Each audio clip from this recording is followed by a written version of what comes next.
Hello guys, welcome back to the channel. दोस्तों, आज मैं आप सभी के लिए लाया हूँ साइंस से रिलेटेड कुछ बहुत ही महत्वपूर्ण प्रश्न। तो चलिए दोस्तों, वीडियो को शुरू करते हैं। आज का हमारा पहला क्वेश्चन क्या है?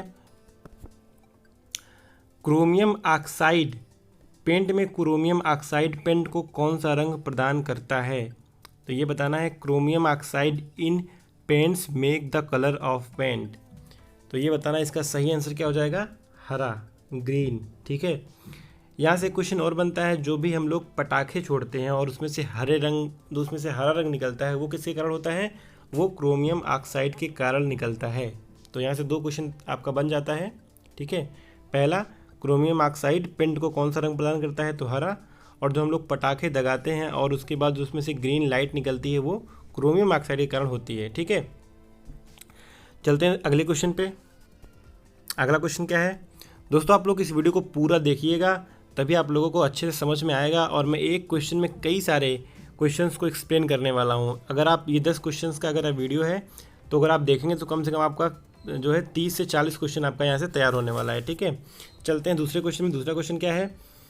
एलपीजी सिलेंडर के बारे में क्वेश्चन है। निम्नलिखित में से कौन सा एक मजबूत गंधक एजेंट है जो रसोई गैस सिलेंडर में गैस रिसाव का पता लगाने में मदद करता है? तो ये सिलेंडर आप सभी को पता है, आप सभी के घर में सिलेंडर होता है, लेकिन जैसे उसमें लीकेज होती है, आप सभी को पता चल जाता है कि गैस लीक हो रहा है। तो ऐसा क्यों होता है? क्योंकि उस गैस के साथ, जो कि आपके सिलेंडर में होती है, उस गैस के साथ एथिल मैरिकेप्टन नाम की एक और गैस मिलाई जाती है। ठीक है। एथिल मैरिकेप्टन क्या होता है? ये जब भी गैस लीक होती है, तो जो इसके अंदर गैसें भरी होती हैं, ब्यूटेन और प्रोपेन, उसके साथ एथिल मैरिकेप्टन बाहर आती है, जो कि आपके नाक तक पहुंचती है और आपको पता चल जाता है कि गैस लीक हो रही है। तो इसका सही आंसर हो जाएगा बी पार्ट। चलते हैं अपने थर्ड क्वेश्चन पे। तीसरा क्वेश्चन क्या है? निम्नलिखित में से किसने परमाणु अविभाज्यता सिद्धांत प्रस्तावित किया है? तो चार ऑप्शन आपके सामने हैं। परमाणु का अविभाज्यता सिद्धांत किसने दिया है? तो ऑप्शन है डाल्टन, वर्जीलियस, रदरफोर्ड, एवोगैड्रो। तो इसका सही आंसर हो जाएगा डाल्टन। डाल्टन ने ही परमाणु अविभाज्यता का नियम दिया था। अब चलिए, जो वर्जीलियस थे, इन्होंने क्या किया था, इसके बारे में आप लोग बताइए। अगर आपको पता है तो कमेंट बॉक्स में बताइए। और जो रदरफोर्ड थे, इन्होंने क्या किया था? इन्होंने प्रोटॉन की खोज की थी। रदरफोर्ड ने प्रोटॉन की खोज की थी। ठीक है। वर्जीलियस के बारे में अगर आपको पता है तो आप लोग बताइए। चलिए बता देता हूँ मैं। वर्जीलियस ने सबसे पहले कार्बनिक यौगिक बनाया था, जिसका नाम था यूरिया। ठीक है। क्या था? Urea, NH2CO NH2। चलते हैं अपने अगले क्वेश्चन पे। फोर्थ क्वेश्चन क्या है?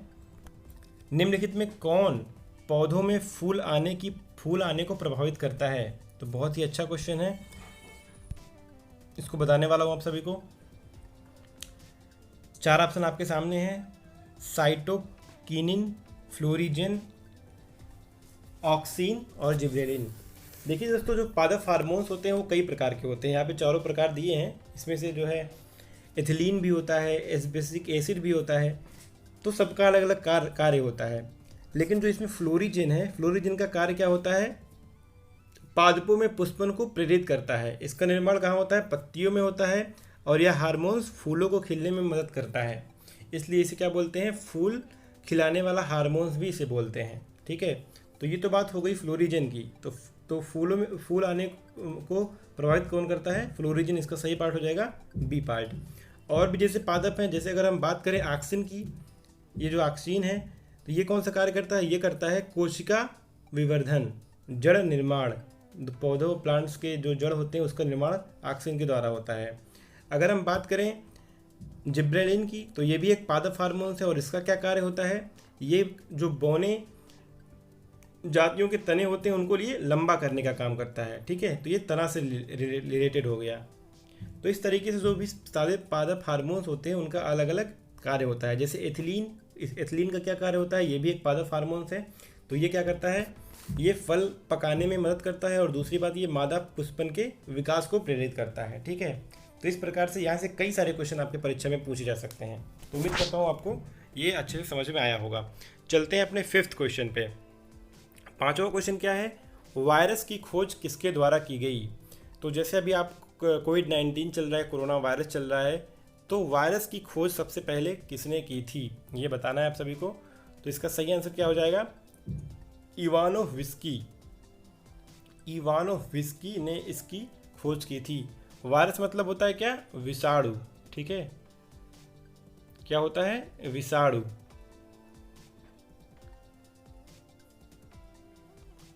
वायरस का मतलब होता है विषाणु, और विषाणु की खोज किसने किया था, इवानोविस्की ने। और एक दूसरा चीज़ है बैक्टीरिया, जिसको हम लोग जीवाणु बोलते हैं। तो जीवाणु की खोज किसने किया है, जीवाणु की खोज किसने किया है ये बताना है। तो उसकी खोज किया है लियोनहॉक, ठीक है, लियोनहॉक। चलते हैं नेक्स्ट क्वेश्चन पे। अगला क्वेश्चन क्या है, निम्नलिखित में से किस धातु की मोबाइल फ़ोन की बैटरी में मुख्यतः उपयोग किया जाता है, तो ये बताना है। तो ये तो आम क्वेश्चन है, हम सभी को पता है। जो हमारे पास फ़ोन होता है उसमें कौन सी बैटरी यूज हो जाती है, उसमें लिथियम आयन बैटरी का उपयोग करते हैं, लिथियम आयन बैटरी का उपयोग करते हैं, ठीक है। फिगर में भी आप यहाँ पे देख सकते हैं ये बैटरी कितने mAh की है, तो ये 1600 mAh की ये बैटरी है, ठीक है। तो आज के जो फ़ोन होते हैं उसमें से लगभग 4000 या 5000 के आसपास उसकी जो mAh होती है वो होती है, ठीक है। तो ये भी अच्छा क्वेश्चन है। चलते हैं नेक्स्ट क्वेश्चन पे। नेक्स्ट क्वेश्चन क्या है, which one among the following fuels is used in gas building. तो आपको बताना है गैस बिल्डिंग में कौन सी गैस का उपयोग किया जाता है, ये बताना है आप सभी को। 4 ऑप्शन आपके सामने हैं।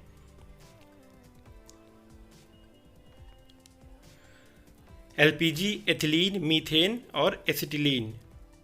तो गैस बिल्डिंग में कौन सा उपयोग किया जाता है, एसिटिलीन गैस का प्रयोग किया जाता है, एसिटिलीन, ठीक है। तो इसका डी पार्ट सही हो जाएगा। अब एसिटिलीन गैस का फार्मूला भी आपसे पूछ सकता है, तो उसका फार्मूला क्या होता है, C2H2, ठीक है। C2H2 इसका फार्मूला होता है एसिटिलीन गैस का।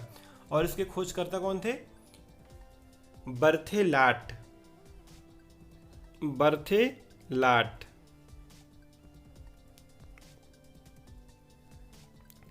बर्थेलाट इसके खोजकर्ता थे। किसके खोजकर्ता थे, एसिटिलीन गैस के। चलते हैं अगले क्वेश्चन पे।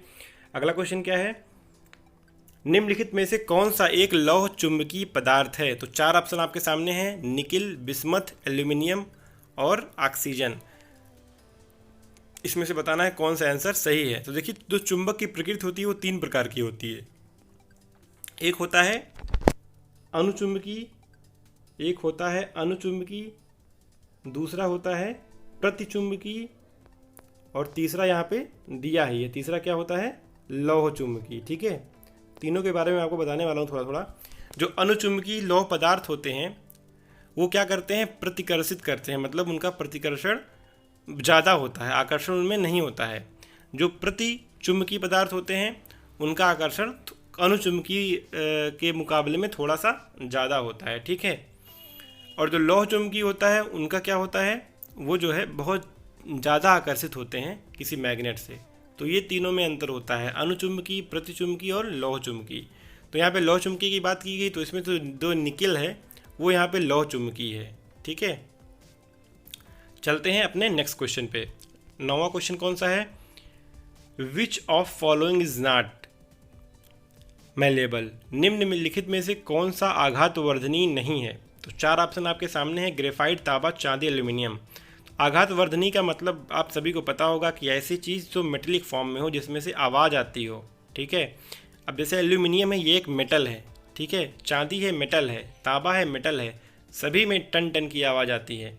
लेकिन जो ग्रेफाइट होता है, जो आपकी पेंसिल्स में होता है, वो क्या है, वो एक आघातवर्धनीय नहीं है, ठीक है। उसमें से कोई आवाज़ नहीं आएगी अगर आप उस पर लोहे से मारेंगे तो। लेकिन तांबा, चांदी, एल्यूमिनियम ये सारे मेटल हैं, ठीक है। और एक चीज़ और है, ग्रेफाइट मेटल ना होने के बावजूद इसमें करंट पास हो जाती है, मतलब ये एक करंट का एक अच्छा कंडक्टर है, ये सुचालक है, ठीक है। तो ये बात भी कई बार एग्जाम में पूछे गए हैं, तो इस बात को भी ध्यान रखिएगा।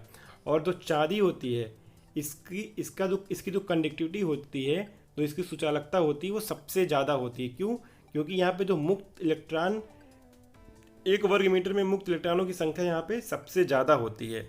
ये चीज़ तो आप सभी को पता है। अगर कोई भी मेटल है और उसमें मुक्त इलेक्ट्रॉनों की संख्या सबसे ज़्यादा हो तो क्या होगा, उसमें करंट बहुत ज़्यादा पास होगा। अगर इसको हम हीट यहाँ से देंगे नीचे से, तो यहाँ पे इतने छोटे छोटे इतने ढेर सारे इलेक्ट्रॉन है कि वो बहुत तेज़ी के साथ जो है फ्लो करेंगे। तो यहाँ पे इसकी कंडक्टिविटी क्या होगी, बहुत ज़्यादा होगी। लेकिन अगर हम इसी बात पे अगर यहाँ पे मान लीजिए हम लोहे की बात करते हैं, अगर लोहे को हम गर्म करते हैं तो यहाँ पे जो मुक्त इलेक्ट्रॉन है वो कम है, इसके मुकाबले मुक्त इलेक्ट्रॉन की संख्या कम है। इस वजह से इसकी जो कंडक्टिविटी होती है, जो करंट फ्लो होता है, इसमें चांदी के मुकाबले कम होता है। ठीक है, तो चांदी की कंडक्टिविटी सबसे ज़्यादा होती है। चलते हैं अपने 10th क्वेश्चन पे, जो कि हमारा 10वां क्वेश्चन है। आसान सा क्वेश्चन है, सूर्य में उपस्थित मुख्य गैसें कौन सी हैं? तो 4 ऑप्शन आपके सामने हैं, हाइड्रोजन और हीलियम, हाइड्रोजन और आर्गन, आर्गन और हीलियम और नाइट्रोजन। तो इसका सही आंसर बताना है। मैं आप सभी को बता दूं, जो सूर्य में उपस्थित गैसें होती हैं वो कौन सी होती हैं? हाइड्रोजन और हीलियम। ठीक है, हाइड्रोजन के 2 अणु मिल करके, ये देखिए मैं रिएक्शन बता देता हूँ, 1H1 + 1H1। ठीक है, ये 2 हाइड्रोजन के 2 अणु मिल करके एक हीलियम का बड़ा नाभिक बनाते हैं। वो कौन सा नाभिक होता है? 2He4 का। ठीक है, तो इस प्रक्रिया को हम लोग बोलते हैं नाभिकीय संलयन, क्योंकि यहाँ पे 2 छोटे छोटे परमाणु मिलकर एक बड़े गोले का निर्माण कर रहे हैं, एक बड़े परमाणु का निर्माण कर रहे हैं। ठीक है, तो यहाँ पे नाभिकीय संलयन हो रहा है, और नाभिकीय संलयन जो है हाइड्रोजन बम का उदाहरण है। नाभिकीय संलयन बहुत ही खतरनाक प्रक्रिया होती है। जैसे सूर्य है, तो सूर्य की ऊर्जा कभी खत्म नहीं होती, क्योंकि यहाँ पे हमेशा जो छोटे छोटे परमाणु या नाभिक मिल करके एक बड़े नाभिक का परमाणु का निर्माण करते रहते हैं। ठीक है, इसलिए इसकी एनर्जी लगातार बढ़ती ही जा रही है, क्योंकि ये नाभिकीय संलयन हो रहा है यहाँ पे। ठीक है दोस्तों, उम्मीद करता हूँ आप सभी को ये वीडियो अच्छी लगी होगी। वीडियो अच्छी लगी तो वीडियो को लाइक कर दीजिए, शेयर कर दीजिए, और अभी तक आपने इस चैनल को सब्सक्राइब नहीं किया तो इनको सब्सक्राइब कर दीजिए। मिलते हैं अगले वीडियो में नए टॉपिक के साथ, तब तक के लिए नमस्कार।